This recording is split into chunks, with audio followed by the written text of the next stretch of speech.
भारत के राजस्थान के रेगिस्तान में एक ऐसा गांव था जहां कभी हजारों लोग रहते थे। जहां खेत थे, मंदिर थे और खुशहाल जिंदगी थी। लेकिन अचानक एक रात में ही पूरा गांव गायब हो गया। ना कोई लड़ाई हुई, ना कोई हमला हुआ। फिर भी लोग सुबह वहां पहुंचे तो पूरा गांव खाली था। और जाते जाते वहां के लोगों ने ऐसा श्राप दिया जिसके बारे में आज भी लोग कहते हैं ये गांव श्रापित है। और इस गांव का नाम है कुलधरा।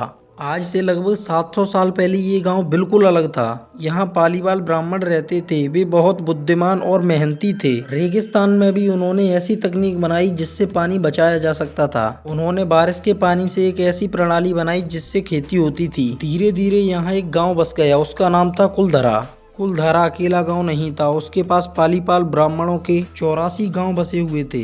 यह समृद्ध गांव हो चुका था। यहाँ पर व्यापार बढ़ रहे थे, खेती हो रही थी और लोग खुशहाल रहने लगे थे।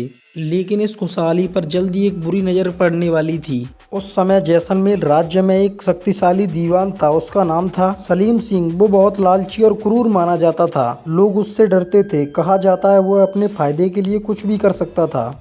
एक दिन सलीम सिंह की नज़र कुलधरा के मुखिया की बेटी पर पड़ी। कहा जाता है वह लड़की सच में बहुत खूबसूरत थी। सलीम सिंह ने फैसला कर लिया अब वो उस लड़की से ही शादी करेगा, चाहे वो लड़की चाहे या फिर नहीं।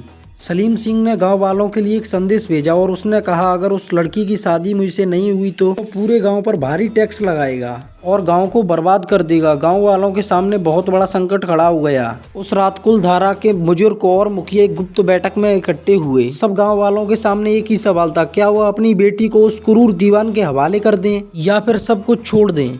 काफी देर तक गांव में चर्चा चली। आखिरकार गांव के बुजुर्गों ने फैसला किया वे अपनी बेटी को उस अत्याचारी को नहीं देंगे, लेकिन अगर वे वहीं रहते तो सलीम सिंह उन्हें बर्बाद कर देता। इसीलिए उन्होंने एक बहुत बड़ा फैसला किया। कहा जाता है उस रात कुलधरा के आसपास 84 गांव भी अपने घरों को छोड़कर चले गए। हजारों लोग एक ही रात में रेगिस्तान में निकल पड़े। सुबह लोग कुलधरा पहुंचे तो वहां कोई नहीं था। घर थे लेकिन कोई लोग नहीं, सड़क थी मगर कोई आवाजें नहीं। पूरा गांव एकदम खाली था। कहा जाता है पालीवाल ब्राह्मणों ने जाते समय एक श्राप दिया। उन्होंने कहा जो भी इस गांव में बसने की कोशिश करेगा वो कभी खुश नहीं रह पाएगा। और तभी से वो गांव हमेशा के लिए खाली हो गया। आज कुलधरा सिर्फ खंडरों का गांव है। टूटी दीवारें, गिरे हुए घर, सुनसान गलियां।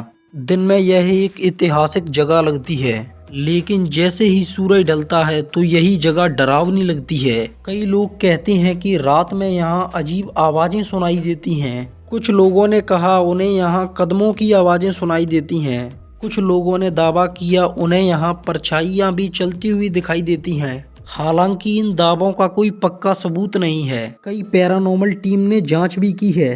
उन्होंने कैमरे और उपकरण लगाए, लेकिन अब तक कोई ठोस सबूत नहीं मिला। लेकिन फिर भी यह जगह आज भी भारत की सबसे रहस्यमयी जगहों में गिनी जाती है। तो सवाल ये है, क्या कुलधरा सच में श्रापित है या फिर इतिहास की एक दुखद कहानी। आज भी रेगिस्तान की हवा जब इन खंडरों से गुजरती है तो लगता है जैसे कोई फुसफुसा रहा हो। क्या आप इस गांव में एक रात रुकने की हिम्मत करेंगे?